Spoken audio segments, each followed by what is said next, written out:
ಎಲ್ಲರಿಗೂ ನಮಸ್ಕಾರ. ನನ್ನ ಹೆಸರು ಗೌರಿ. ನಾನು ಯು.ಕೆ.ಜಿ ತರಗತಿಯಲ್ಲಿ ಓದುತ್ತಿದ್ದೇನೆ. ಇವತ್ತಿನ ಕಥೆ ಹೆಸರು ಕಾಗೆಯ ದುರಾಸೆ. ಒಂದೂರಲ್ಲಿ ಒಂದು ಕಾಗೆ ಇತ್ತು. ಅದು ಒಂದು ಉಪಾಯ ಮಾಡಿತ್ತು. ನಾನು ಅಲ್ಲೊಂದು ಹಾವಿದೆಯಲ್ಲ, ಅದಕ್ಕೆ ಒಂದು ಬಿಲ್ಲು ಬಾಣ ಹೊಡೆದು ಇದು ನಾನು ಯಾವ್ದಾರ ಹತ್ರ ಇರೋ ಚಿನ್ನಗಳನ್ನೆಲ್ಲ ಕತ್ಕೊಂಡ್ಬಿಡ್ತೀನಿ ಅಂತ ಉಪಾಯ ಮಾಡಿತ್ತು. ಒಂದು ದಿವಸ ಚಿನ್ನ ಕೊಟ್ಟು ಹೋಗಿರ್ತು. ಒಂದು ದಿವಸ ಅದು ಮರದ ಮೇಲೆ ಕೂತ್ಕೊಂಡು ಅದನ್ನು ನೋಡ್ತಿತ್ತು. ಅದು ಒಂದು ಕರಡಿ ಜೊತೆಗೆ ಮಾತಾಡ್ತಿತ್ತು.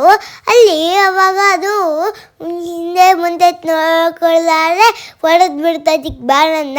ಅವಾಗ ಅದು ಹಾಗೆ ಉಸಿರಿಲ್ಲದೆ ಸತ್ತಾಯಿತು. ಅವಾಗ ಅದರ ಮನೆಗೆ ಹೋಗಿ ಇದು ಕರಡಿ, ಇದು ನಿನ್ನ ಹಾವು ಇದು ಚೆನ್ನಾಗಿದೆಯಾ ಅಂತ ಕೇಳ್ತು. ಇದು ಕ್ರೌವು. ಆವಾಗ ಹೌದು, ನನ್ನ ಗೆಳೆಯ ಚೆನ್ನಾಗೇ ಇದ್ದಾನೆ, ಆದರೆ ಅವನು ಕಾಣಿಸ್ಲಿಲ್ಲ ನನಗೆ, ಇಷ್ಟು ದಿನ ಆಯಿತು ಅಂತ ಕೇಳ್ತು. ನೀನೇನಾದ್ರು ಸಾಯಿಸಿದ್ಯಾ ಅವನ್ನ ಬಿಲ್ಲು ಬಾಣ ಹೊಡೆದಿ ಅಂತ ಕೇಳ್ತು. ಅವಾಗ ಅದು ಇಲ್ಲ ಅಂತ ಎಲ್ಲ ಕಡೆ ತೋರಿಸ್ತು. ಅವಾಗ ಒಂದು ದಿವಸ ಇದು ಅಮ್ಮ ಕಾಗೆ ಮರಿ ಕಾಗೆನ ಟ್ಯೂಷನ್ ಬಿಟ್ಟು ಬರೋಕ್ಕೆ ಹೋಯ್ತು. ಅವಾಗ ಇದು ಕರಡಿ ಹುಡುಕ್ತು ಮಣ್ಣನ್ನೆಲ್ಲ ತೋಡಿ. ಅವಾಗ ಅಲ್ದು ಒಂದು ದಟ್ಟವಾದ ಕಾಡಿತ್ತಲ್ವಾ, ಅಲ್ಲಿ ಅದನ್ನು ಆ ಕಾಗೆ ನಾನು ಒಂದು ಕಾಗೆ, ನಾನು ಹಾವನ್ನ ಸಾಯಿಸಿದ್ದೀನಿ ಕರಡಿ ಅಂತ ಬರೆದಿತ್ತು. ಅದು ಸ್ಮಶಾನ ಮಾಡಿ. ಅವಾಗ ಇದು ಕರಡಿಗೆ ಭಯ ಆಯಿತು. ಅದನ್ನ ನೋಡುತ್ತಲ್ವ, ಅವಾಗ ಅದು ದೆವ್ವ ಆಗಿರುತ್ತೆ. ತೆಗೆದ್ರೆ ದೆವ್ವ ಅಂತ ಬರೆದಿರತ್ತಲ್ಲಿ, ಅದಕ್ಕೆ ದೆವ್ವ ಆಗಿರುತ್ತೆ. ಅವಾಗ ಅದು ಇದು ಹಾವು ಕೇಳ್ತು ಕರಡಿಗೆ, ನನ್ನ ಚಿನ್ನ ಎಲ್ಲ ಮನೇಲಿದೆಯಾ ಅಂತ.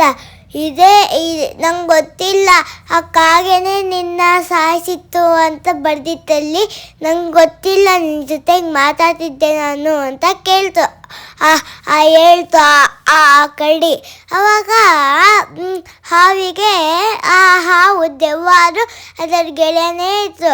ಅವಾಗ ಅದರ ಮನೆಗೆ ಹೋಗಿ ಅದು ಚಿನ್ನ ಇದೆಯಾ ಇಲ್ವಾ ನೋಡ್ತು. ಅವಾಗ ಅದು ಒಂದೂ ಇರಲಿಲ್ಲ. ಅದು ಟ್ಯೂಷನ್ ಬಿಟ್ಟು ಬರೋಕ್ಕೆ ಹೋಗಿತ್ತಲ್ವ, ಅದರ ಚಿನ್ನ ಎಲ್ಲ ತಗೊಂಡ್ಬಿಡ್ತು, ಅದರ ಮೊಟ್ಟೆನೂ ತಗೊಂಡ್ಬಿಡ್ತು. ಅವಾಗ ಅದು ಎಲ್ಲ ಮನೇಲಿ ಹಿಡ್ಕೊಂಡು ಅದನ್ನೇ ಸಾಯಿಸ್ಬಿಡ್ತು. ಕಾಗಿನ ಸಾಯಿಸ್ತಾ? ಹಾಂ. ಯಾಕೆ? ನೀತಿ ಏನಿದ್ರದ್ದು? ಯಾರು ತಪ್ಪು ಯಾರು ಸರಿ ಇದರಲ್ಲಿ? ಹಾವು ಸರಿ, ಹಾವು ಮತ್ತು ಕರಡಿ ಸರಿ, ಇದು ಕಾಗೆ ಮತ್ತು ಅದರ ಮರಿ ತಪ್ಪು.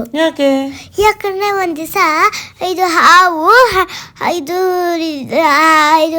ಕರಡಿ ಮತ್ತು ಹಾವು ಡಿಸ್ಕಷನ್ ಮಾಡ್ತಿತ್ತು. ಹಣ್ಣು ತಗೊಂಬರೋಣ, ಫ್ರೂಟ್ಸ್ ಮಾಡ್ಕೊಂತಿರ್ತಾರೆ ಮನುಷ್ಯರು, ಹಂಗೆ ಅದನ್ನು ತಿನ್ನೋಣ ಅಂತ ಹೋಯ್ತು. ಅದು ಡಿಸ್ಕಷನ್ ಮಾಡ್ಕೊತಿತ್ತು. ಅವಾಗ ಕಾಗೆ ಬಂದ್ಬಿಟ್ಟು ಕರಡಿ ನೋಡ್ತು. ಅದು ಹೊಡಿಯೋವಾಗ ಇದು ಹೊಡಿಬೇಡ, ನನ್ನ ಗೆಳೆಯ, ನೀನು ಯಾಕೆ ಹೊಡಿತೀಯ ಅಂತ ಹೇಳ್ತು. ಅವಾಗ ಅದಕ್ಕೆ ಬೇಜಾರಾಗಿ ಹಂಗೆ ಮಾಡಿಬಿಡ್ತು.